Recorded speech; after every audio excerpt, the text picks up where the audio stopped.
Welcome to Great Leaders Serve. I'm your host, Kevin Best, and today with us is Mark Steiner. Mark, thank you for joining us today. Tell me a little bit about your role now and what you're doing. Thanks, Kevin, for inviting me on to do this and share a few things that I've been working at and doing. I must say that today I'm a retired person, but heavily involved with numerous activities and things. And one of those is in the working with small business people and advising and do a little bit of coaching and working with small business, something that I really enjoy. So tell me a little bit more about that with the small businesses. So what do you mean you're coaching and what kind of coaching style are you utilizing? Well, we sold our business, Venture Products, about 4.5 years ago. And shortly after that, I had a small business owner come and approach me about sharing some of what I know with him about business. And sometime later, I had two more talk to me within a short period of time. And I've told them right up front that it's not that I don't know a lot of things, but I know people that know a lot about business. And that's that networking and bringing people around. One of the things that was so helpful and beneficial for us in our business. And I put this thought together of inviting small businesses together to meet and invite people that had helped us, as well as some others that became aware of, to help in answering questions and leading them in things that maybe they wish to know about business. The agenda really comes from my own experience of being in business for 50 years, something that I wish I would have had and known way back in the early years, but through a period of years learning about business. And so the agenda, one of the things that was really critical and important for me in the early years that we had the opportunity to learn about DISC, the personality assessment test that you take and really learn that, we are made in God's image, but we're gifted differently. And then to understand really how other people think and respond and how you work with people has been tremendous. And so we teach this through a certified DISC trainer. We also do teach you about the vision, mission, value statements of a business, why that's important in setting your culture and relating to employees and vendors and suppliers. Bring in speakers that talk about just servant leadership. John Stahl-wert comes. He's one of the input persons and tells his story and about serving and as a leader. So often the human side of leadership is that if I'm the owner, I'm the boss, and what do we do?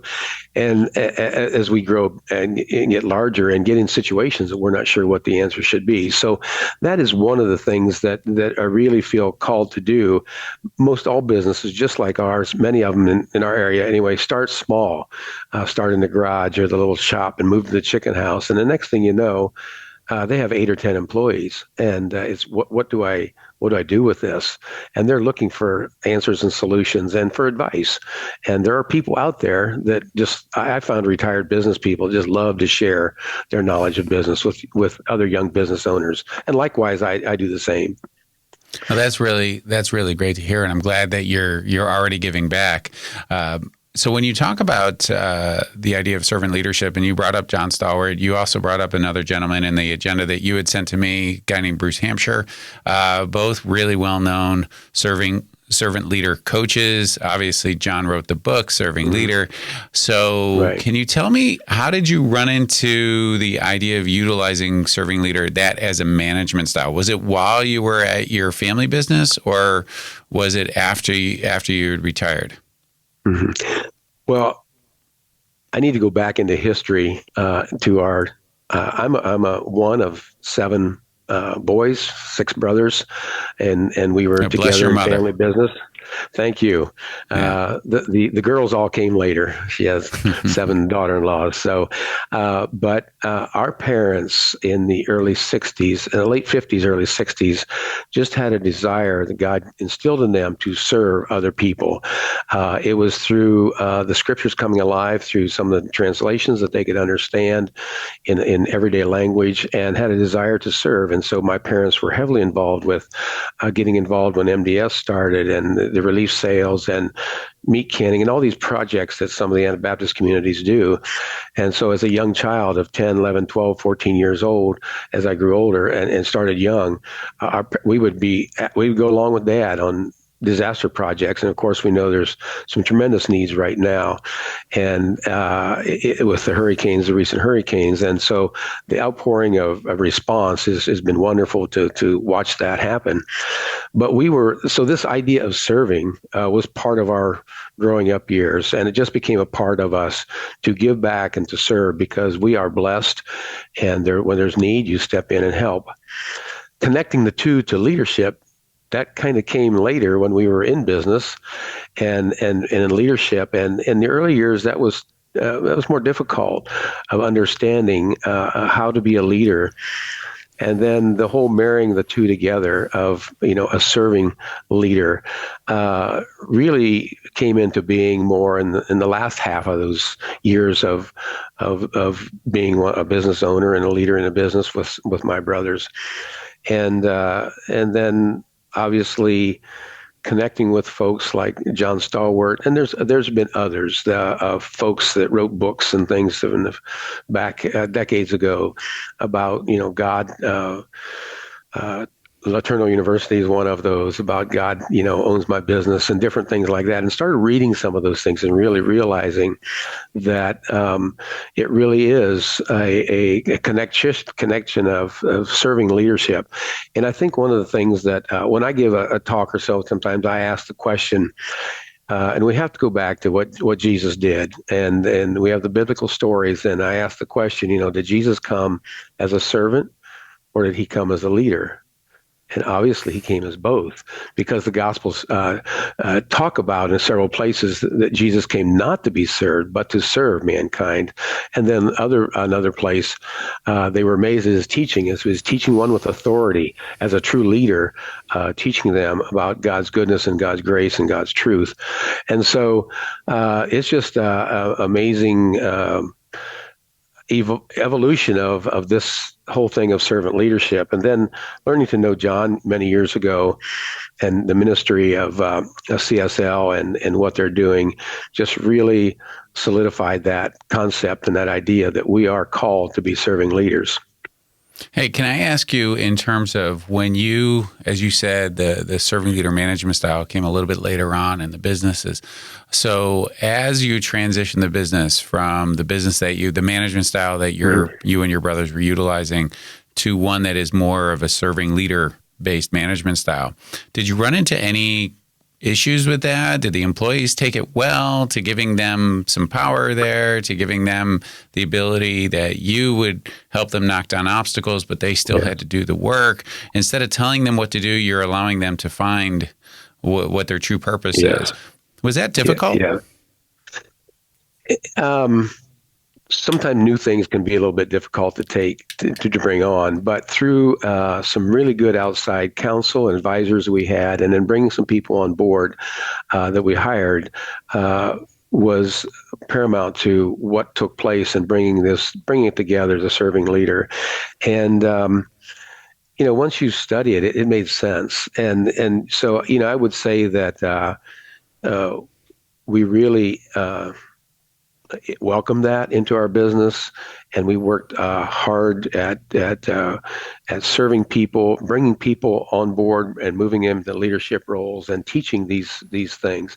And a lot of it goes back to I'm thinking late '90s, early 2000s, where we really established our mission, vision, value statements for our company, develop a culture that is a serving culture, and then teaching that to others. And one of the things that we did at Venture Products in looking for leadership, because when you have a rapidly growing company, which we did, there's more opportunities and places that people can step in. We had a 12-member leadership team, a executive leadership team, you might call it. Out of that group, we could nominate someone.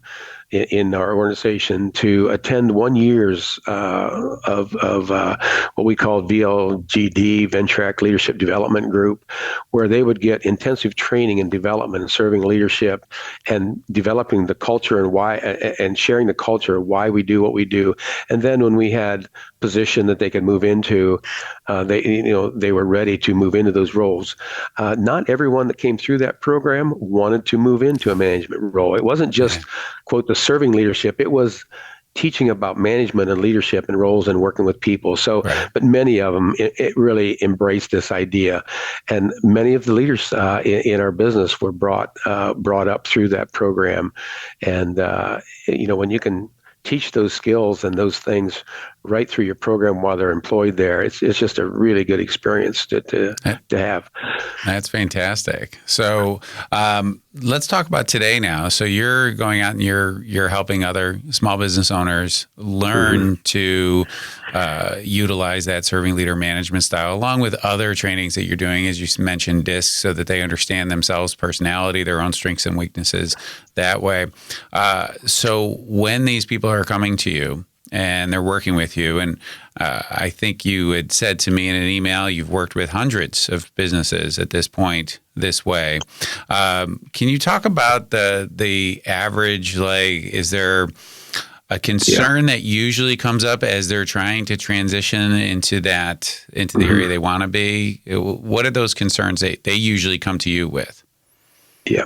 Well, one thing, I'm going to correct one thing. So this is the fourth year. And with this fourth year, it's been just over 100 people representing 60 plus businesses. So it's growing. 60 plus. And has really grown from the first year of 12 people and 5 businesses. And so it has grown quite a bit. I think what the target that I'm after is there's numerous businesses that they have figured this thing out and they've grown, and we see that.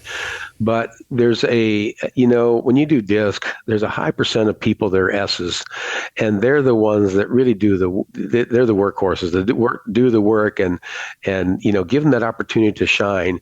And many of those people, because they are so gifted at doing something, making chairs or making a lawnmower or running a service business, power washing houses or whatever it is, they're really good at their skill, and they just have certain needs that come along, and I'll share a couple of them that really rise to the top. One of them, whether they know it or not, is the finance part, and that one is how to run a good business from a financial aspect. And that's not my expertise either, but I know people that do and know that knowledge. And so we bring, in fact, we had a seminar last January, just an all-day seminar just on finances, and we had 90 people there. I don't know how many businesses that represented, just to listen to CPAs and other financial folks with good wisdom to share with them. And I think just because a lot of them, as you start small in your home, in your garage or shop, you just run finances the way you do have in your home. But when you grow to a certain spot, your business outgrows what you can maintain. And so having a good CPA that works for you all year, not just to do your taxes, but from tax day forward and getting prepared for the next year, is very valuable.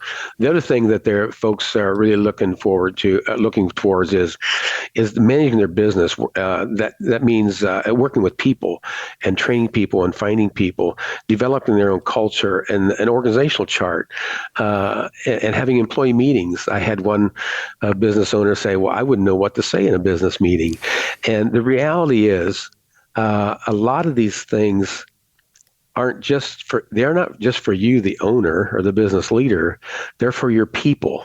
And so a good business meeting, an employee meeting once a month, can bring tremendous results, because it's a place to share things that have happened about your business, maybe what's going on, and to keep them informed. And there's a lot of people that need information, and if you don't give them good information, they'll create their own information. So those are a few of the things. And then through this whole thing, the whole idea of the serving leader and using that model as an owner and a manager of a business really resonates with people, and I've had a lot of really strong affirmation from business owners as well as folks that come and present to these people about doing the business leadership confab is what I call it. So yeah. Yeah. So when you said 4.5 years ago you started this, so think about some of the business owners that came to you 4.5 years ago.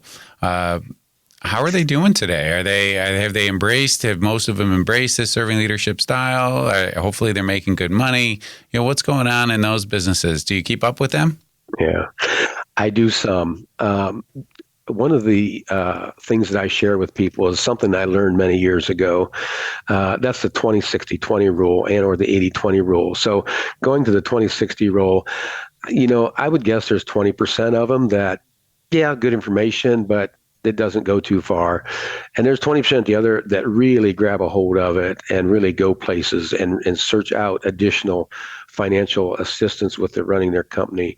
Reach out to some of the cohorts that John Stahl-Wert has led, as well as other business leaders, and reach out to business advisors, business coaches that do this kind of thing. And there's a number of them around that we know, and as well as so the other 60% is somewhere in the middle. And yes, I have had the opportunity to work with a business that the manager had attended and the owner had attended the first confab, where the manager purchased the business from the owner, and I was able to participate in some of the negotiations and some of the those things, and so that was helpful. I tell them that one of the business advisors that comes has been in business for as a CPA in finance industry, and he says that every business owner should surround themselves with at least a small business with two people. And not two people that are friends or agree with him, but that they'll give pushback and really help them in their business. And I've told them I can't do that for 50 businesses, but I really love if they have an issue or need, give me a call and I'll stop in. And so I'm doing that with several of them, and it's been fun. And then I get to move on to another one after I can, maybe connect them with some advisor and they're doing their thing. Then I can move on to connecting with others and continue to do the Confab series.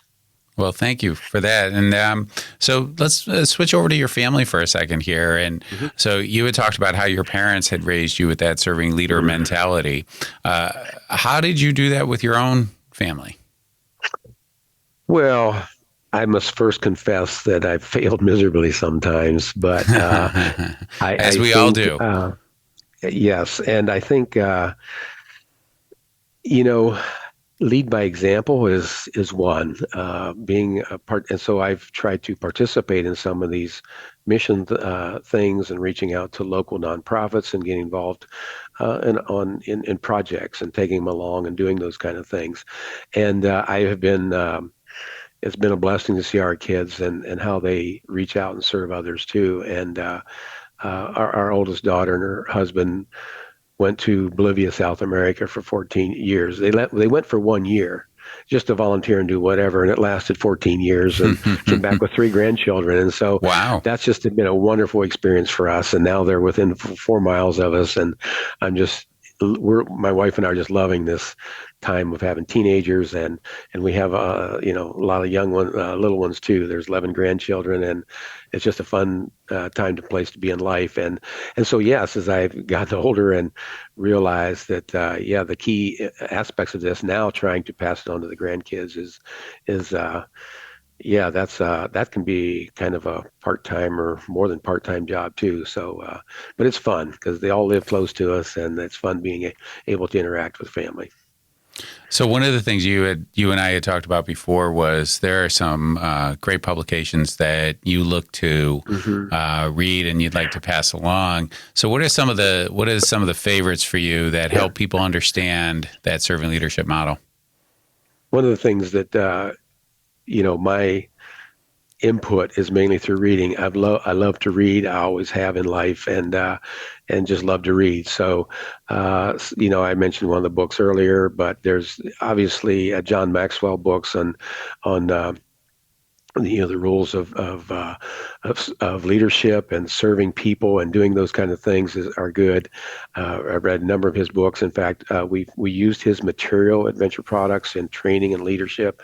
I've been to one of his seminars, and so that's one. Obviously, John's books on the serving leader, and those other books.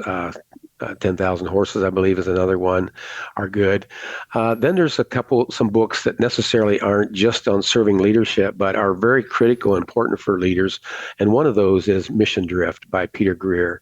Businesses and nonprofits can be led away from their founding and their principles and their culture they started from.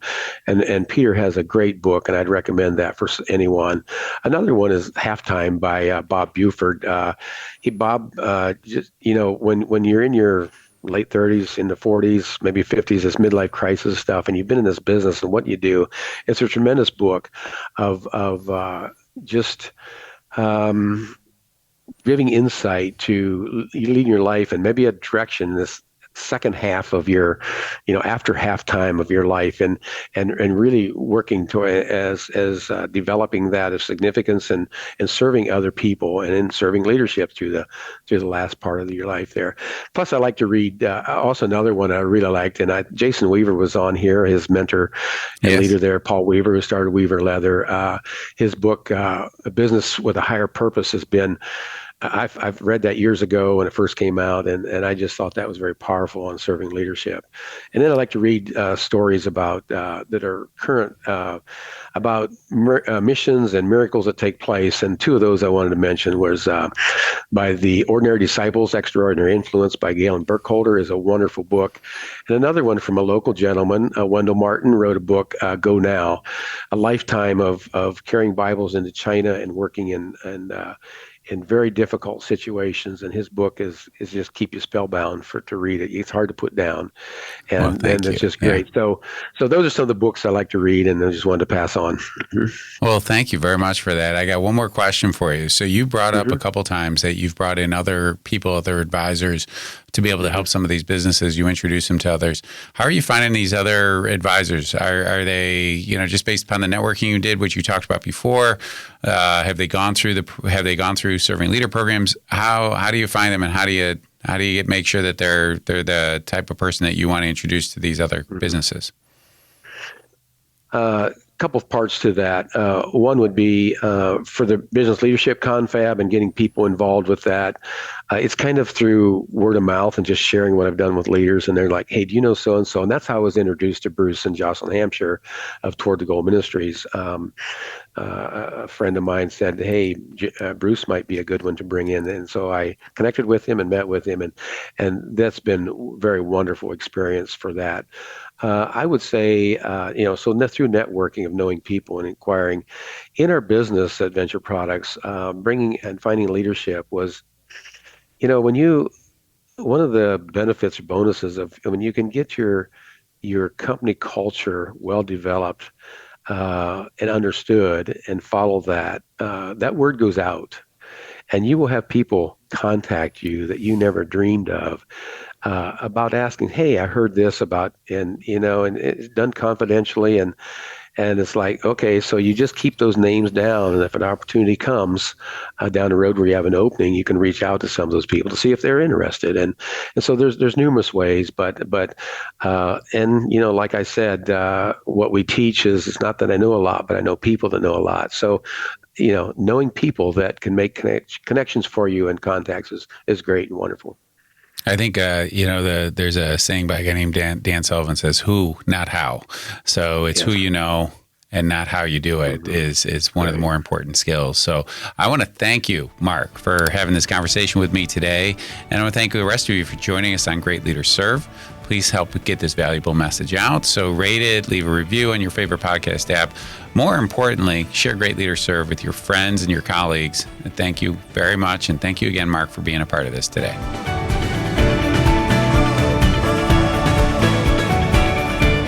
For more information about the Center for Serving Leadership, visit our website at centerforservingleadership.com.